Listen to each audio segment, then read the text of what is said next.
Magandang araw po sa inyong lahat mga kabayan at welcome back dito po sa PNR at ito nga mga kabayan, breaking update. Lagot, nagulantang ang lahat. Villanueva kumanta na. 61 billion ko at palasyo mananagot. Yan mga kababayan, patungkol po riyan ang ating alamin at bibigyan ng komento mula po ito kay Banat Kabayan TV. Nasa description po ang full video link ng video ito. Subscribe na po kayo. At ito nga po mga kababayan, nasa thumbnail po natin. Nako, nakakahiya ito. PBBM umaten sa kasal ni Migs. Nako. Ito mga kababayan, dahil nga po riyan sa pag-attend ni PBBM, mamaya may papakita po tayo na video. At ito pa, dahil nga po dyan sa pag-attend na yan, baka dahil po dyan, ito opinion ko lang po ito, baka dahil po sa pag-attend na yan, kaya walang nagawang sistema at mag-aantay na lang tayo. Diba? Yan po ang sabi niya eh. Mamaya balikan po natin itong kanyang video. Although, sinare ko na po ito kanina sa last vlog, pero may gusto kong i-point out mga kabayan. Maganda po ito, mamaya bangan natin At ito pa, Trillanes. Nako, si Trillanes pala ay nandoon sa hearing ng Quadcom. Nako mga kababayan, bistado huli cam si Trillanes na umaali-aligid sa Quadcom hearing. Nako, bistado. Bakit? Ang tanong, bakit po nandoon si Trillanes? No? Ano po ang papel ni Trillanes kung bakit siya nandoon? Bisita lang ba si Trillanes? Well, anyway, mamaya mga kabayan, atin po yung alamin, okay? So, ito na nga mga kabayan, simulan na po natin dito po sa pag-attend ni President Bongbong Marcos Jr. sa, eto. Naku, kanta lang pala ito mga kabayan. Well, anyway, baka makapiright tayo ng kantang ito. Ito, ipapakita na natin yung picture. PBBM present yan. Present sa nabubulol ako mga kabayan. Kasi dalawa po kasi 'di ba, pag present at saka present. Present. Basta po natin, dumalo po sa wedding ni Migs Nograles pero absent kapag may bagyo. O yan mga kababayan, ano pong masasabi nyo dyan? Kasi pag may kasal mga kababayan, di ba? Pag present ka sa kasal, no? May yan may party-party yan after ng seremonya. Diba? May party-party yan. Kaya hindi talaga pwedeng, anong malay natin kung may concert din dito sa wedding ni Migs Nograles mga kababayan, hindi po natin alam. Pero sana sa mga susunod na araw, baka may lumabas, no? Na baka may concert or something na party. May party talaga yan, di ba? Kailangan talagang umattend ni President BBM dyan kasi ninong po siya yata no? Ninong siya at saka may party po dyan So ano bang gusto nating i-point out dito? Pag mga party, you are so active, no? Pagdating dito sa mga bagyo, nasalanta ng bagyo, pagdating sa pagtulong, ito ang sinasabi mo. Important, but again, the bottleneck here is yung level ng tubig. Hanggang bumaba, marami tayong hindi maaaring gawin. Kailangan lang ngayon, kaya dahil wala tayong sistema. Yan po ang gusto kong i-point out mga kabayan na sinasabi niyang walang sistema. Teka lang. Hindi pwede kung walang sistema, dapat imbestigahan to ng Kongreso at Senado. Itong sinasabi ni President Bongbong Marcos Jr. na walang sistema. Kasi po ang gobyerno pa lang natin, ang institusyon pa lang ng government, may sistema na. Kasi ang natin meron tayong tinatawag na bureaucratic system, no? Sa ating panggobyernohan, mga kabayan. Sinasabi kong bureaucratic, no? Yung mayroon tayong tinatawag na hierarchy, di ba? Kung sinong pinakamataas, papunta. Sistema po yan nakasystem na yan. Sa kahit anong public and private institution, yung hierarchy or bureaucratic system na yan. Yung may manager, president, vice president, di ba sistema na yan? O, pagdating sa mga department, ganun din, may secretary, undersecretary, di ba? Para mas madali po yung pag-instruct or yung mga tinatawag na yung may mga strict rules, no? Bawat bureaucracy, mayroon pong strict rules at mayroon po silang ginagampanan na mahalaga. Mahalaga po ang kanilang ginagampanan bilang isang institusyon para makatayo po ang ating bansa, no? Sistema na po ito. Like for example, mga kabayan, ito, hindi ako naniniwalang walang sistema Like for example na lang, no? From the president to the DSWD to LGU, no? Sistema na yan Anong sistema ang gusto niyo pang gawin? May sistema na po tayo. Ang sa inyo lang, magdidirect na lang po kayo. Kayo lang po ang magdidesisyon kung anong gagawin nila. Di ba? Kasi itong mga ito, parang mga puppet ito mga disusing laruan. Kapag hindi mo sinusian yan, hindi ang gagalaw. No? Mag-aantayan sa presidente kung anong gagawin nila. Di ba? Alam mga kabayan, bebelta tayo. Nanggigigil ako dito sa walang sistema Kasi ang gobyerno pa lang natin, the government itself is a system, di ba? Paano nasasabi na walang sistema? Di ba? Imbestigahan niyo po ito. Kongreso at Senado, itong sinasabi ni President Bongbong Marcos Jr. na walang sistema. Ano ba ito? Baka hindi yung government ang gusto niyang tukuyin, but the government itself, mga kabayan, is a system, no? Kung papunta naman tayo dito sa flood control project, kung sinasabi niyang sistema, ibang usapan din po yan, which is, kailangan din pong imbestigahan yan ng Kongreso at Senado. Bakit? Di ba? Kasi po, mayroon na pong nakaraang statement ang ating Pangulo na sinasabi niya na there was 5,500 flood control projects na tapos na. Sistema yan, tapos na. Ibig sabihin, mula sa budgeting, sa operation, sa construction yan, it is already a system, no? Paano sinasabi niyang walang sistema? Hindi naman magiging project yan kung hindi dumaan sa sistema. Diba? Sa Pilipinas pa, halos nga lahat ng pupuntahan mo, may sistema na sinusunod. Kahit nga lang magbabayad ka ng bill, diba? Mga bills natin. Kung yung walang mga GCash, yung hindi nagbabayad sa GCash, pupunta talaga doon sa building or establishment ng for example sa Palawan, 'di ba? Sa Palawan nagbabayad yung iba ng tubig or ilaw. Pipila ka because this is the system, 'di ba? You have to follow the system. Tapos ito napakalaking institution, the government, sasabihin po ni Pangulong Duterte, Pangulong BBM na walang sistema. Unbelievable. No? Ano na lang, ito kanina iniisip ko pa ito.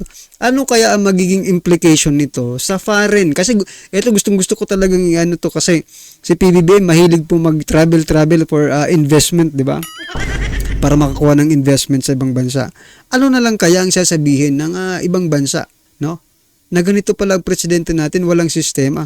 Tapos this president is encouraging us to invest, no?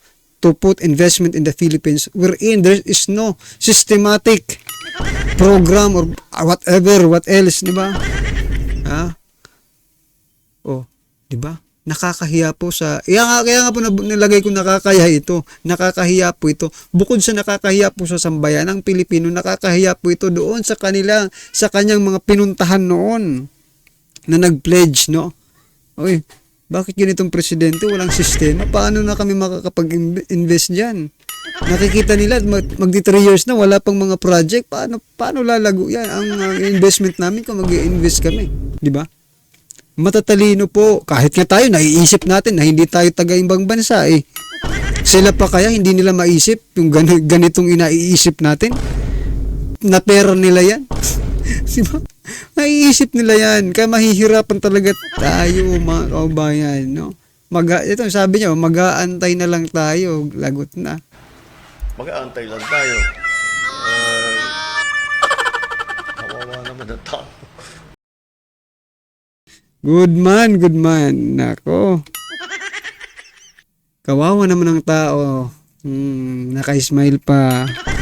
Yan ang ayaw na ayaw natin, mga kabayan, no?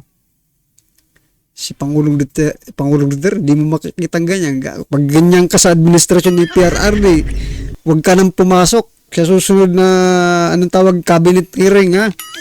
Huwag ka nang pumasok. Ganyan lang ang, sasabihin mo, huwag ka nang pumasok. Ay, nako. Well, anyway, mga kabayan, sana kaawaan tayo ng buong may kapal, no? At bigyan po ng mas,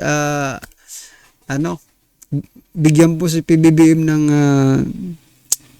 mas maliwanag, no, na you know what I mean, mga kabayan. Well, anyway, eto, Trillanes po, agoy na namataan, nahuli kam, na umaali-aligid sa Quadcom hearing. Ang tanong, bakit? Eto, pakinggan po natin.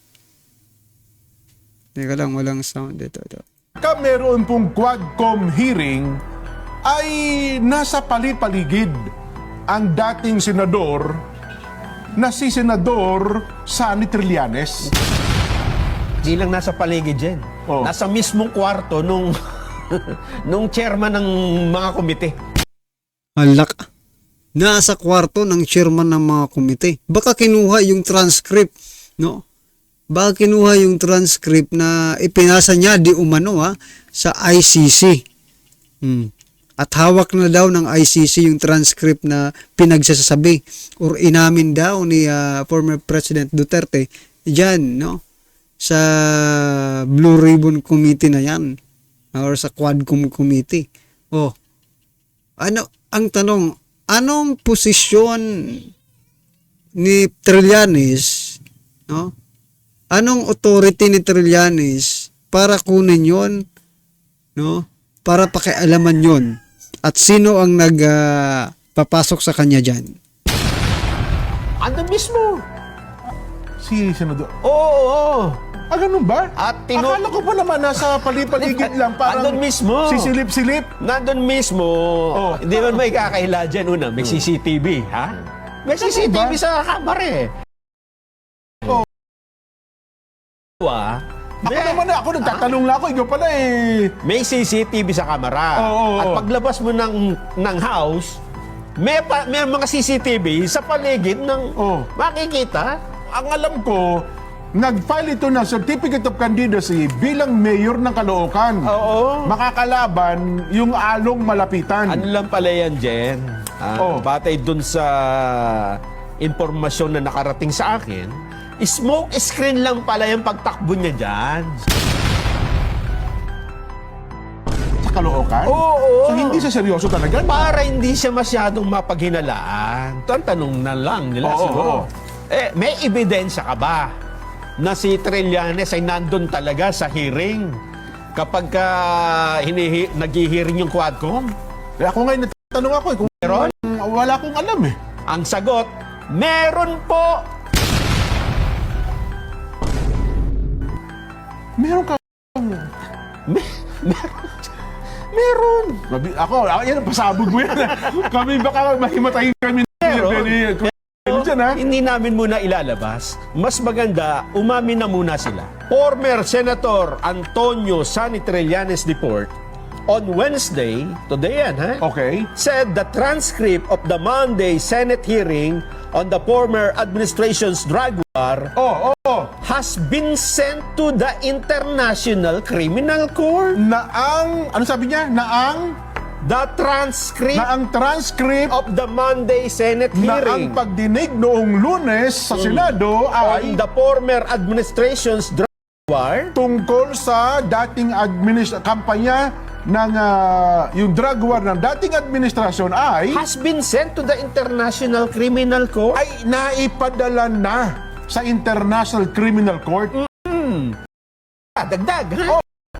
that pertinent Quadcom transcripts Ang paano tatagalugin yung pertinent? pertinent. Yung, permanente. Mga importante. Yung mga the pertinent Quadcom transcripts Oh. were transmitted early on. Early on. So, Noon pa, maaga pa, and all were duly received. nako po. So, parang napatitibayan nga, Nelson. Ano ha? Yes, yung sinasabi ko. Kaya siya doon dahil ito ang pinadala namin, ito yung kasong ipinail namin sa ICC. Nako. Ito yung mga kulang. Ito, Nako. walang magko-corroborate ito. O yan, Oho. si Garma, ilagay mo dito. Oh. Sino pa? O ikaw. Lahat nilagyan nila ng tao. Oho. Para pag ipinadala noon, hinanapasan ng ebidensya. Ito Oh. po, nasa inamin ba ni Duterte? Ito po, Oh. nasa Senate. Oho. O, igaganon-ganon nila. So, pagtatagni-tagniin, buo ang kumpleto na, buo na ang reklamo sa ICC. Oo na. So yan mga kababayan, mabuo man yan, anong pakialam ng Pilipinas? Hindi naman membro ang Pilipinas sa ICC, di ba? So, wala pa rin jurisdiction ng ICC. Bakit ba palagi yung itong si Trillanes, no? Trillanes de Lima, Resta Conteveros, palagi po nilang ipinapasok ang ICC wherein we are not a member of this international organization. Di ba? Sayang lang yan, Trillanes. Sayang po ang inyong effort. Sayang po ang binayad sa'yo. Hindi, I mean, sayang po yung ginagawa ninyo. Sana pagtuunan nyo na lang ng pansin yung pagtakbo nyo ng mayor. Baka sakali lang baka naman sakaling manalo ka. Well, anyway, eto mga kabayan, sama-sama at sabay-sabay po natin pakinggan. Panoorin at bigyan ng komento ang video ito. Eto na po. Mayroon po 61 billion na dinideny na po ni Saldico, no? Na merong 61 billion o merong malaking halagang flood control project dito sa Bicol region. Sana po huwag kayong makontento na panay Duterte lang ang uusigin nyo. Ha? Ako po, punong-puno na kami sa mga lintik na mga senador at congressman na to. 1 billion sa Bicol alone. 61 billion po ang flood control program. Ang problema nito, dati wala po nagdi-deny. Sinabi ni Pangulong Marcos may 5,500 tayong flood control na bangga lang, no? So yung panahon ni Karina, nabangga lang daw yung flood control. Ngayon wala na pong paliwanag. Dinideny na ni Saldico. Dinideny ni Saldico na may malaking budget sa Bicol ng flood control. Isa sa inyo ni Villanueva, ni Senator Villanueva, isa sa inyo ang nagsisinungaling. Ha? Yan ang dapat imbestigahan natin. Sana punta yung 61 billion. Baka ni poste, wala yan. Ang national government palpak. Kada taon na lang, ganito yung nararanasan natin. So yun mga kabayan, palpak ba talaga ang national government? Sabi ni Senator Villanueva, kada taon na lang ganito ang nararanasan natin. Oo nga mga kababayan, maliit pa ako, ganito na ang sistema, di ba? Pag may bagyo, yung mga may hirap na katulad natin, binibigyan lang po ng sardinas, no? Noodles, no? 1 kilo ng bigas, masaya na po tayo, no? Diyan sa tulong nila. Noong unang panahon, pwede yan, di ba? Kasi, maano pa yan valued pa yan, may value pa yung ganyang di ba? Pero ngayon mga kabayan, habang tumatagal, no, nalalaman ng taong bayan. So meaning, noon pa man, no, itong sistemang itong magbibigay ng mga ayuda na bigas, no, noodles, sardinas, no, noon pa man pala, no, malaki na siguro ang siguro kasi hindi naman tayo sigurado na kung malaki rin ang mga budget noon about dito sa mga ayuda-ayuda. Ngayon lang kasi lumabas di ba? No, na malaki pala ang budget na ibinibigay ng ating national government para dito sa mga ayuda, flood control projects. Pero tingnan nyo, no, sardinas, noodles, baka dyan sa mga pondong yan, diyan sa mga pondong binibigyan ng national government or mula mismo sa national government, baka pwede nga siguro isang sakong bigas ang ibigay ninyo. Isang karton ng sardinas, no? Ang ibigay ninyo. Kaso ang nangyayari, 5 kilong bigas, 2-3 sardinas, 4 hanggang 5 noodles. Di ba? Pwede namang isang sakong ibigay ninyo. I'm not complaining mga kababayan, but, no? Because, nalalaman po natin, no? Yung mga ganitong budget na bilyones naman pala, no? Tapos yan lang yung ibibigay mo sa mahihirap. Hindi po ba kayo nakokonsensya? May mga konsensya pa po ba kayo? Nagtatanong lang po. Gaya nga po nung last na matagal na mga 2-3 weeks ago na vlogs natin mga kababayan, na yung picture po na ipinakita ko na kung saan kumakain po dito si President. Ano yun, animated cartoons yun mga kababayan. Si BBM, si PBBM, Saldico, tsaka yung iba pang mga pulpolitiko. Kumakain po sila sa lamesa, napakahitik, no? Napakasustansya ng kanilang kinakain, napakadami, no? Hindi ka mag-aalang kumain talaga. Tapos sa baba, yung tayong mga pulubi, no? Nandun, isang plato, no? May mga yung mga buto na lang yung natitira. And that is how this artist, no, kalimutan ko ng pangalan, that's how this artist describe our society today, which is the reality naman, di ba? I think sang-ayon din naman kayo sa sinasabi ko about dyan, no?